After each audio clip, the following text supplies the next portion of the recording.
उनको महत्वपूर्ण पदों से हटाया जाए। हम जब चुनाव आयोग यहां आए थे, हम लोगों ने, सभी दल ने बहुत स्पष्ट रूप से कहा था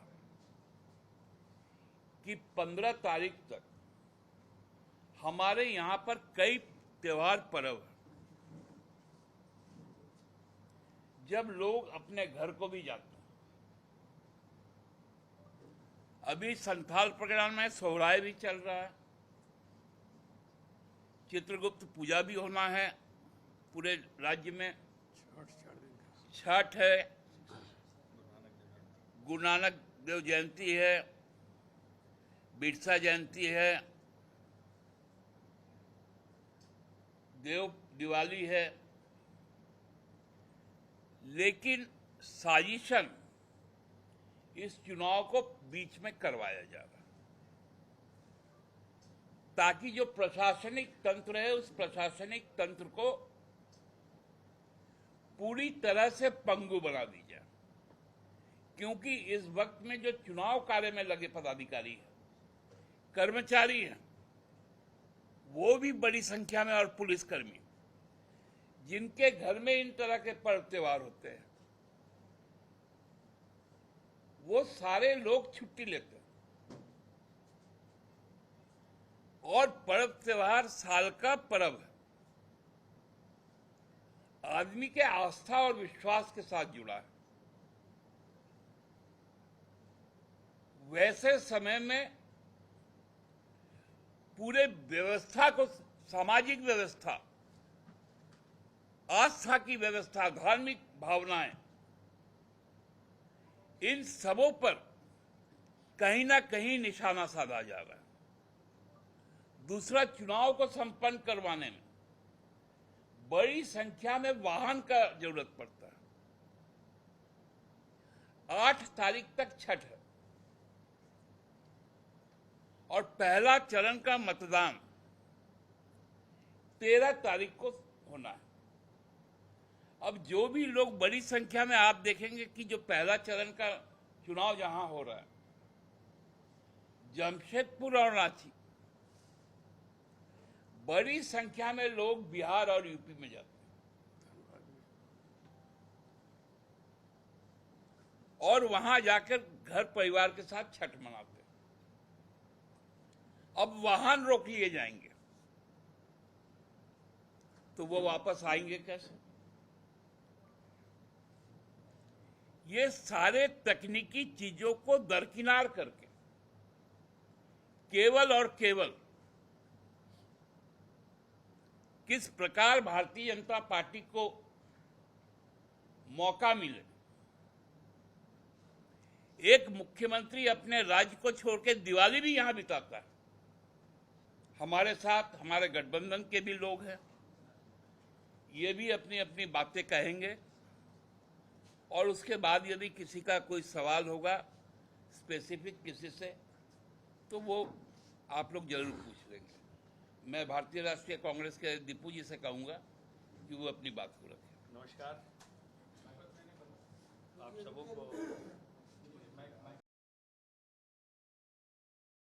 आप सबों को काली एवं चित्रगुप्त पूजा की, काली पूजा जो झारखंड मुक्ति मोर्चा जो हम लोग का नेतृत्व करता है झारखंड में, उनके द्वारा जो एक क्वेश्चन भी उठाया और पूरे गठबंधन के द्वारा कि जो प्रशासनिक अधिकारी को जो हटाने का उद्देश्य था, जब आप हित की बात करते हैं, आप आदिवासी समाज को बढ़ाने की बात करते हैं, दलित समाज को बढ़ाने की बात करते हैं, और एक सांसद जिसके दिल और दिमाग में छाया हुआ है कि कैसे इनके प्रकरण हम इस सरकार को हटाए, उस तरीके से उन्होंने एक दबाव बना करके 2 वरिष्ठ पदाधिकारियों को, रांची के डीसी को और देवघर के एसपी को हटाया गया।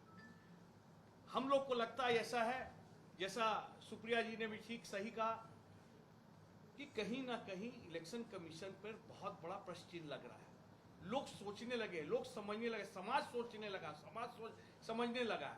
तो मैं तो बस यही कहूंगा कांग्रेस पार्टी की ओर से कि ये कोई बड़ा रूप ना ले ले,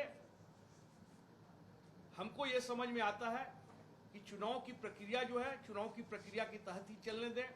और आप बात करते हैं धर्म की, आप बात करते हैं धर्मों के बीच में लड़ाने की, आपका जो उद्देश्य है, लेकिन आपको अभी क्या हो गया?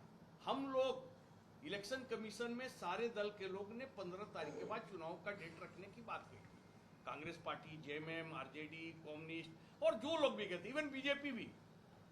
और हम लोग ने बोला था कि एक डेट पे चुनाव हो। हम लोग का मत वही था कि एक डेट पे चुनाव हो। लेकिन आप देखिए 13 तारीख को यहाँ इलेक्शन है। रांची में और जमशेदपुर, 2 जगह ऐसा है जहां गुरु पर्व की निकलती है झांकियां, रातू रोड से। और जमशेदपुर में बहुत सिख समाज के लोग वहां रहते हैं और रांची में रहते हैं।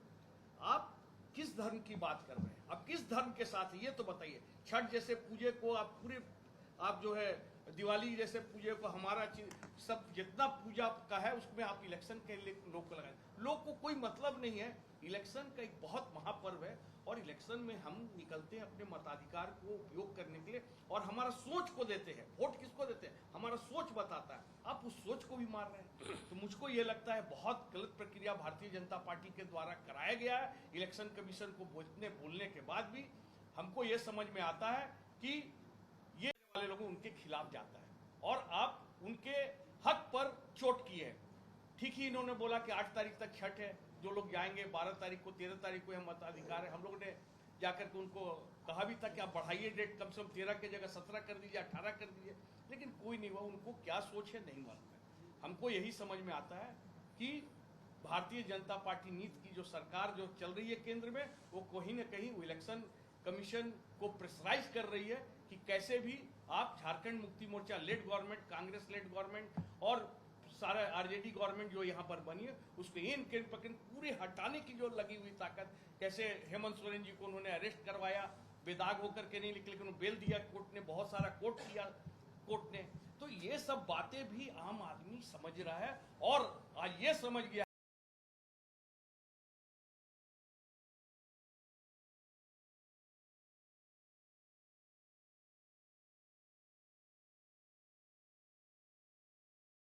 कुछ कर चला रहे हैं और कहीं ना कोई एक संवेदनशील भावना को उत्पन्न करने का प्रयास कर रहे हैं। मैं यही अपनी बात अपनी पार्टी की ओर से रखा हूं। लेकिन अफसोस है कि छठ, दीपावली, चित्रकूट पूजा, भाई दूज और देव दिवाली जितना भी त्यौहार है गुरु नानक, ये 8 दिन का लगातार त्यौहार है। आप 13 दिन का चुनाव का मौका दिए हैं। अभी कल ही दिवाली समाप्त हुआ, उसमें 11 तारीख को अंतिम में प्रचार हो जाएगा और सारे यहाँ मैक्सिमम लोग जो है कि बाहर के भी रहने वाले लोग हैं। तो इसमें जो है कि लोग अपने अपने घर पर जाते हैं, अपने अपने परिवार से मिलने जाते हैं, तो आने जाने में परेशानी होगी। लेकिन चुनाव आयोग नहीं माना, अपने हिसाब से काम किया। हम लोग आशा किए थे, हम लोग स्टेटमेंट भी दिए थे कि आप 13 की जगह 16 कर सकते हैं, सदन नहीं हुआ, अफसोस है। लेकिन हम लोग जो है कि हमारा सेनापति, हमारा कार्यकर्ता, हमारा नेता, सब लोग हम लोग तैनात हैं। हम लोग कोशिश कर रहे हैं कि बीजेपी गठबंधन जो है कि दर्जन सीट भी पार नहीं कर सके। इसकी हम लोग तैयारी की, इसलिए हम लोग बौखलाए हुए हैं। अब साथियों, हमारे साथ माले के में जब पैसा मिला था तो प्रधानमंत्री जी ट्वीट किए थे,